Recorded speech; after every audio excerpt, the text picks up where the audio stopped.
El Conservatorio New Harmonia en Boston era conocido por formar a los músicos más prestigiosos del país. Sus pasillos respiraban historia y los auditorios exhalaban el peso de siglos de tradición musical.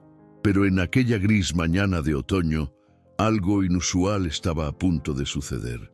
Entre jóvenes artistas de cabellos coloridos, bufandas extravagantes y lemas bordados en las mochilas, un hombre de pasos firmes y silenciosos cruzó la puerta principal del edificio. Chuck Norris, ahora lejos de 1906, los focos de las pantallas y de los tatamis, caminaba con la serenidad de quien ya no necesitaba probar nada a nadie. Vestía pantalón de sastrería oscuro, camisa blanca y un blazer de lana marrón. Un contraste sorprendente con el ambiente cada vez más performativo e ideológico del lugar. A sus 84 años, Chuck se había enamorado discretamente de la música clásica, encontrando en las partituras de Rachmaninoff y Chopin un tipo de combate más sutil, pero igualmente exigente que cualquier enfrentamiento físico que hubiese vivido. Su objetivo ese día era simple: tomar una clase de apreciación y ejecución musical con uno de los profesores más renombrados del conservatorio, Skyler Jensen. Skyler era conocido tanto por su genialidad como por su militancia performativa. Tenía el rostro enmarcado por un corte asimétrico de cabello azul y vestía una bata púrpura con símbolos astrales bordados en las mangas. Sus métodos eran considerados revolucionarios por algunos y confusos por otros, pero nadie se atrevía a cuestionar su autoridad dentro del aula.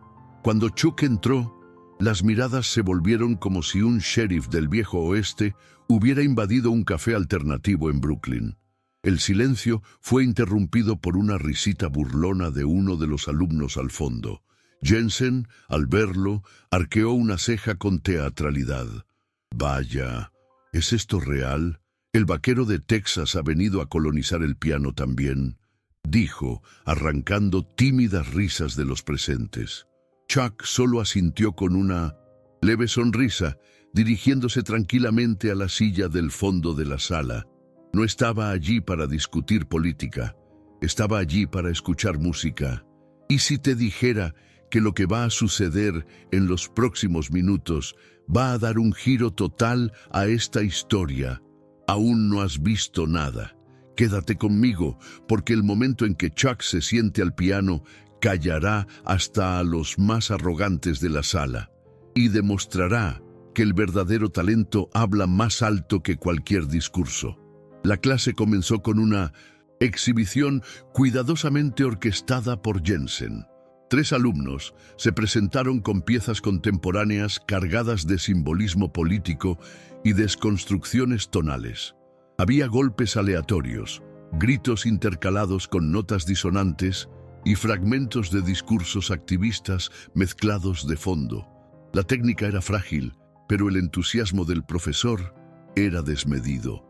«Brillante, un puñetazo a la normatividad estética», exclamaba, aplaudiendo de pie. Chuck observaba todo en silencio, con la misma mirada atenta con la que analizaba oponentes en el dojo. No desestimaba nada, solo absorbía, como quien trata de entender la lógica de un mundo donde los acordes parecían estar en guerra con la propia armonía. Cuando uno de los estudiantes se equivocó en la entrada del compás, Jensen justificó de inmediato como ruptura intencional de las estructuras opresoras de la métrica. En ningún momento llamaron a Chuck para que se presentara, o siquiera lo mencionaron con cortesía. Era como si estuviera allí, como un intruso, un símbolo viviente de todo aquello que esa clase creía combatir, pero él no parecía incomodado. Mantenía las manos sobre las rodillas, la postura erguida y la mirada serena. Era el único en la sala que no necesitaba aprobación, y eso, curiosamente, incomodaba. Jensen recorría el aula con pasos amplios y dramáticos, discutiendo sobre la destrucción de las ataduras de la tradición. mientras lanzaba miradas ácidas al visitante silencioso. El conservadurismo ha matado más partituras que cualquier dictador, dijo en un momento mirando directamente a Chuck. Hubo una risa contenida, pero él no respondió. Solo miró el piano en la esquina del aula. Un Steinway negro, reluciente, que parecía brillar de forma diferente bajo sus ojos. La situación comenzó a cambiar cuando 3 críticos invitados, renombrados músicos y profesores retirados, entraron discretamente en la sala, acomodándose a un lado. Su presencia elevó el ambiente y hasta Jensen adoptó un tono más mesurado. Vamos a mostrar a los maestros cómo nuestra generación reescribe la historia musical, dijo entusiasmado. Tras algunas presentaciones ideológicamente comprometidas, pero técnicamente frágiles, uno de los críticos carraspeó y preguntó, en tono neutro, ¿hay alguien más que quiera presentarse? El silencio se apoderó del lugar. Los alumnos se miraban nerviosos. Entonces, por primera vez, Chuck levantó la mano con calma. Si no les importa, me gustaría tocar algo. La sala se congeló. Jensen soltó una risa seca, casi involuntaria. ¿Usted toca piano, Sr. Norris? ¿O ha venido a darnos una conferencia sobre patriotismo en Do mayor? Chuck no respondió. Solo se levantó y caminó hacia el piano. Sus pasos eran tranquilos, pero cada uno parecía resonar en la madera del suelo como un recordatorio de que algo estaba a punto de suceder. Al sentarse, ajustó el banco con precisión, como quien prepara el cuerpo para un duelo. No con otra persona, sino con la propia arte. Sus dedos reposaron sobre las teclas con una ligereza inesperada para alguien con manos acostumbradas a romper tablas y enfrentar oponentes. Entonces anunció, sin mirar a nadie: Concierto No. 3 de Rachmaninoff, primer movimiento. Por un segundo, la sala vaciló entre la risa y el asombro. Era una de las piezas más difíciles del repertorio pianístico, una elección que, en boca de otro, parecería arrogancia. Pero en Chuck sonaba solo como verdad. El primer acorde sonó como un trueno apagado, denso y profundo, imponente. En segundos, la sala que antes vibraba con eslóganes y sarcasmo se sumió en un silencio absoluto. Chuck tocaba con una precisión casi quirúrgica, pero lo que impresionaba no era solo la técnica, sino el alma. Cada nota parecía cargada de décadas de experiencias, pérdidas, victorias y silencios que la vida le había impuesto. El movimiento inicial, exigente e intensamente emocional, fue ejecutado con tal entrega que los ojos de los críticos se abrieron desmesuradamente.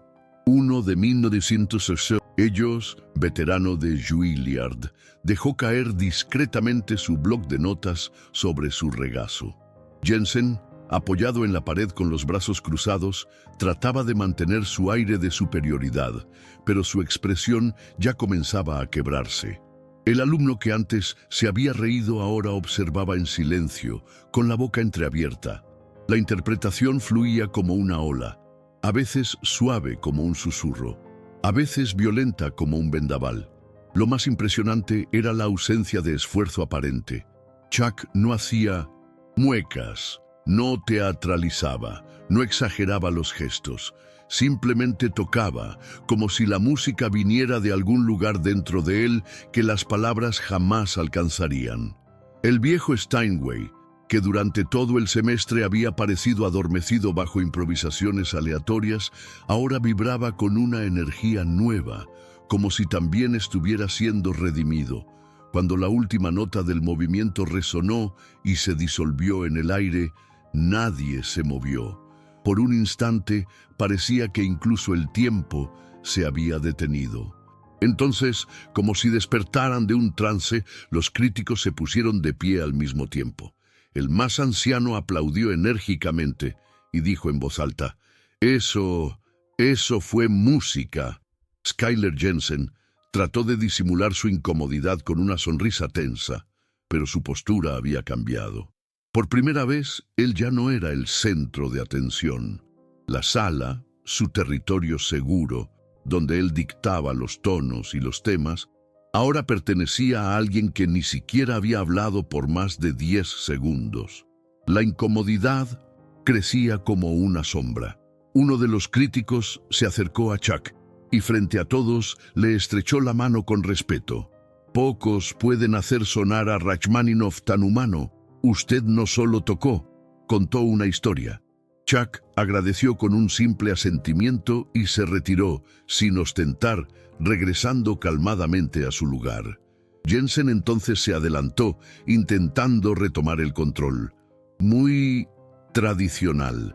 Impresionante, sí, pero encasado en los moldes de la vieja escuela. Ahora, para contrastar, voy a mostrar una interpretación liberadora, dijo, acercándose al piano con una mirada encendida. Se sentó e hizo un gesto dramático con las manos antes de comenzar a golpear las teclas en una secuencia atonal, intercalada con ruidos vocales y la lectura de un poema escrito en latín moderno sobre la angustia del artista oprimido por la escala diatónica. La presentación, que en otra ocasión habría sido recibida con aprobación automática por la clase, ahora sonaba forzada. El contraste era cruel.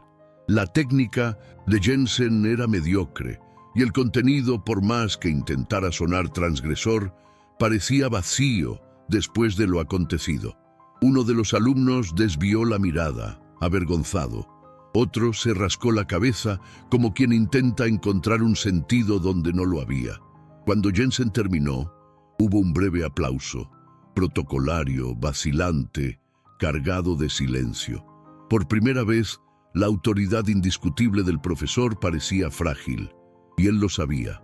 La tensión flotaba en el aire como un acorde suspendido. Jensen se levantó del banco con el rostro rígido, sin poder disimular la frustración. Miró a Chuck como quien encara a un invasor, alguien que había roto el orden establecido, no por la fuerza, sino por la excelencia. «Aquí este es un espacio seguro, señor Norris», dijo en voz alta. «No toleramos símbolos de opresión ni la imposición de valores anticuados disfrazados de virtuosismo técnico». La frase, que en otras circunstancias habría sido recibida con aplausos automáticos, cayó como plomo en el suelo de 1200. La sala. Chuck permaneció tranquilo, sentado, solo mirando al profesor, con una expresión que mezclaba firmeza y compasión. Uno de los críticos carraspeó, sorprendido. «Perdón, ¿está sugiriendo que la excelencia musical puede ser opresiva?»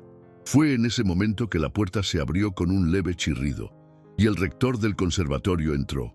Alto, de cabellos canosos y mirada analítica, el doctor Howard Bennett era respetado tanto por su trayectoria musical como por su postura ética. Había sido informado de la visita de Chuck, pero no esperaba encontrar un ambiente tan tenso.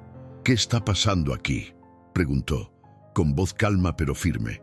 Jensen se adelantó. «Estamos tratando de preservar el espíritu progresista e inclusivo de nuestro arte. El señor Norris representa un retroceso que no concuerda con los valores de esta institución». El rector miró a Chuck, luego a los críticos y finalmente al piano. «¿El retroceso fue tocar Rachmaninoff de forma impecable?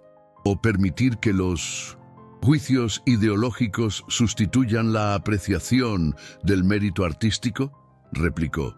Un silencio incómodo se apoderó de la sala, ahora dividida entre las viejas certezas y el desconcierto moderno. Jensen trató de mantener la compostura, pero sus argumentos comenzaron a desmoronarse ante la presencia del rector y el reconocimiento público que Chuck acababa de recibir. «No se trata solo de técnica, doctor Bennett. Se trata de lo que él representa», insistió, señalando a Chuck como si revelara a un impostor. Pero el rector cruzó los brazos y respondió con firmeza. «Lo que él representa, profesor, es dedicación, disciplina y humildad, valores que cualquier institución seria debería cultivar y que la música, sobre todo, debería honrar». Los alumnos guardaban un silencio absoluto. Muchos evitaban mirar a Jensen directamente, Uno o dos incluso parecían incómodos consigo mismos, como si hubieran reído demasiado pronto sin comprender lo que estaba en juego. Entonces Chuck se levantó. Por primera vez en ese día, habló con más de unas pocas palabras. Su voz era tranquila, pero estaba cargada de presencia. No vine aquí para desafiar a nadie. Vine a aprender. Vine porque amo esta música y creo que ella dice algo que trasciende las ideologías. No necesito que nadie esté de acuerdo conmigo, solo quiero que me escuchen. Y si mi presencia aquí incomoda, tal vez sea justamente porque hay en ella algo que necesita ser oído. Jensen intentó interrumpir, pero Chuck levantó la mano con gentileza pidiendo silencio. No vine a derribar a nadie, pero tampoco voy a disculparme por hacer algo bien hecho. La honestidad de sus palabras cortó más profundo que cualquier ataque. El rector lo observaba atentamente y también con un visible respeto en sus ojos. El rector se acercó a Chuck y le puso una mano en el hombro, como queriendo sellar con ese gesto un reconocimiento que trascendía el protocolo. El conservatorio siempre ha sido un espacio de pluralidad, pero pluralidad real. No, esa que acepta todo, salvo aquello que nos confronta con excelencia. Se volvió hacia Jensen y continuó. Profesor, creo que todos aquí, incluyéndolo a usted, tienen mucho que ganar si dejan de medir el talento con una regla política. La frase fue un parteaguas. El ambiente que hasta minutos antes parecía dominado por una ideología monocromática, ahora se convertía en un espacio de reflexión genuina. Jensen permaneció en silencio, con la mirada fija en Chuck, pero esta vez sin burla. Había ira, sí, pero también algo más difícil de digerir, un respeto forzado por lo innegable. Y fue entonces cuando llegó el golpe final, el momento que nadie esperaba. El rector preguntó ante todos: «Señor Norris, ¿desea registrar alguna queja formal? ¿Quiere que investiguemos el comportamiento del profesor?» La sala contuvo el aliento. Era la oportunidad perfecta para que Chuck se vengara, para reclamar justicia institucional. Pero él solo sonrió y negó con la cabeza. «No, no quiero castigo, quiero crecimiento». ¿Qué le parece si el profesor también incluye composiciones clásicas en el currículo y muestra a los alumnos que la técnica y la tradición no son enemigas de la creatividad? La propuesta cayó como una bomba, no por su agresividad, sino por su grandeza. Él no quería vencer, quería elevar. Incluso los críticos, acostumbrados a presenciar egos inflados y vendetas silenciosas, quedaron impresionados con el gesto. Jensen tardó unos segundos en reaccionar. Estaba visiblemente aturdido. La petición de Chuck no solo desmontaba su intento de confrontación, sino que lo ponía frente a algo con lo que no sabía lidiar. Una invitación al diálogo. No era una rendición pasiva, ni un perdón. Era un llamado a crecer, a salir de la burbuja y reconocer que la excelencia y la tradición también tienen lugar en lo que él llamaba arte liberador. Bajó la mirada, respiró hondo y, con dificultad, dijo: «Muy bien, quizá haya espacio para repensar algunos enfoques». No fue una disculpa, pero fue lo máximo que pudo lograr. Y viniendo de él, eso casi resultaba revolucionario. Los alumnos, que antes se burlaban de Chuck, ahora lo miraban como si vieran un monumento silencioso donde antes solo veían a un hombre conservador. La clase terminó de forma inesperadamente tranquila. El rector se despidió con un apretón de manos firme y respetuoso. Los críticos agradecieron la oportunidad de presenciar algo que trasciende la música, y los alumnos se marcharon pensativos, casi en silencio. Jensen se quedó en la sala recogiendo sus notas y cuando Chuck pasó junto a él, intercambiaron una breve mirada, no de conformidad, sino de reconocimiento. Afuera, el sol comenzaba a salir entre las nubes y Chuck caminando por el patio del conservatorio, parecía más ligero que al llegar. Había enfrentado una batalla diferente, una en la que no se gana con golpes, sino con postura, talento y una humildad que desarma cualquier ataque. No ganó por ser más fuerte, ganó por no necesitar ganar. Mientras caminaba por el jardín lateral del conservatorio, Chuck se detuvo por un instante para observar a un grupo de jóvenes músicos practicando al aire libre. Uno de ellos lo reconoció y con una mezcla de vergüenza y curiosidad se acercó. «Señor Norris, disculpe por haberme reído antes. Yo no esperaba eso. Nunca había visto a alguien tocar de esa manera». Chuck solo sonrió. Puso la mano en el hombro del muchacho y dijo: «El arte no necesita tu aprobación, pero sí merece tu esfuerzo». El chico asintió en silencio, como quien recibe una lección que llevará consigo por mucho tiempo. Ese era el impacto que Chuck dejaba, no el de un héroe que derrota enemigos, sino el de un maestro que enseña sin necesidad de alzar la voz. Más tarde, sentado en un banco de madera bajo un árbol centenario, Chuck abrió su partitura de Rachmaninoff y observó las finas líneas de las notas que lo habían ayudado a atravesar tantas tormentas internas. Allí, lejos de las cámaras, del escenario y de las disputas ideológicas, sabía que su lugar en el mundo no era el de un símbolo, ni de opresión, ni de resistencia.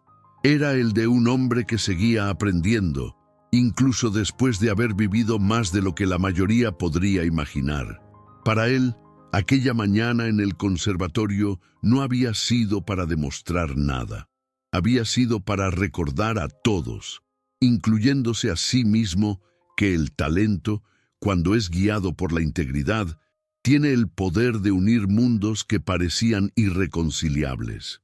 A la mañana siguiente, se fijó en el mural principal del conservatorio una nota.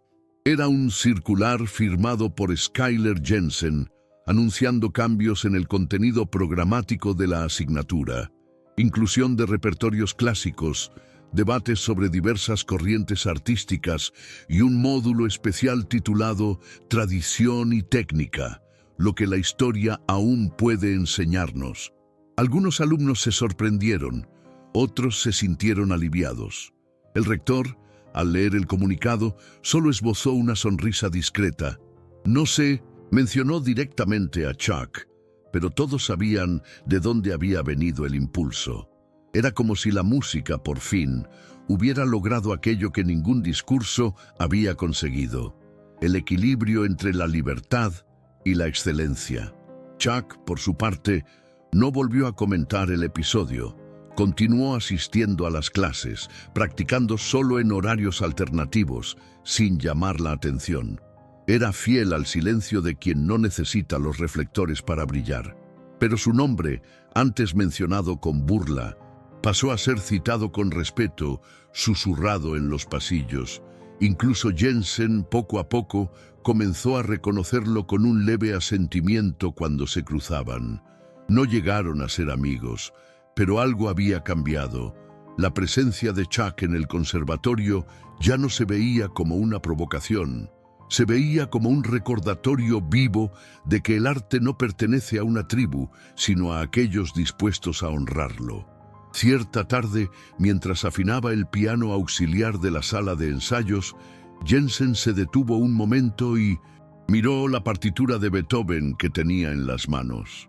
No era algo que solía estudiar, pero desde la presentación de Chuck había sentido una inquietud diferente, una especie de respeto tardío por las estructuras que antes decía combatir.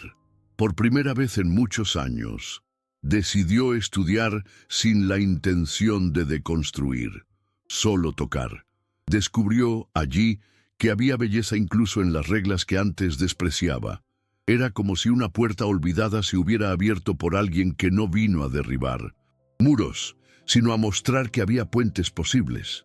Chuck, sentado en la platea vacía de uno de los auditorios, observaba a una joven alumna tocar a Bach con manos temblorosas, pero sinceras. No la interrumpió, ni corrigió, simplemente escuchó. Y cuando ella terminó, sin saber si había ido bien o mal, aplaudió suavemente y dijo: «Vas por buen camino». La música siempre responde cuando respetamos el silencio entre las notas. La chica sonrió, emocionada. Quizás aquella fue la mayor lección que recibió en todo el curso. Para Chuck, aquel conservatorio ya no era un campo de batalla. Era un terreno fértil donde, quién sabe, hasta las ideas más dispares podrían crecer lado a lado, siempre que hubiera espacio para escuchar, de verdad. A partir de ese día, nadie volvió a ver a Chuck Norris como un simple ícono de las películas antiguas o como un defensor de ideologías conservadoras. En el conservatorio, pasó a ser recordado como el hombre que enfrentó el prejuicio no con ira, sino con maestría, que no debatió con palabras, sino con notas, y que enseñó, quizás sin querer, que la verdadera fuerza está en mantenerse firme, incluso cuando el mundo intenta hacerte callar. No transformó aquella institución con discursos inflamados. Transformó con integridad, talento y humildad. Y eso, en cualquier época, sigue siendo revolucionario. Chuck dejó el conservatorio al final del semestre. No hizo alboroto ni dejó rastro alguno en las redes sociales, pero su paso quedó grabado en la memoria de cada persona que estuvo en aquella sala ese día. La música, por fin, había triunfado, no porque eliminara las diferencias, sino porque las elevaba. Y si hoy, en aquel auditorio, aún resuena el sonido de un Rachmaninoff tocado con alma, es porque alguien se atrevió a recordar que el mérito no tiene bando político, tiene valor. Y ese valor, cuando es verdadero, silencia cualquier sala y transforma incluso a quienes se resisten a escuchar. Si crees que valores como el mérito, la libertad de expresión y el respeto mutuo aún importan, entonces este canal es para ti. Aquí, historias como esta demuestran que la verdad puede emocionar, inspirar e incluso transformar. Si te gustó este viaje, dale like, compártelo con alguien que necesite oírlo y suscríbete al canal. Juntos, seguiremos contando historias que el sistema intenta silenciar.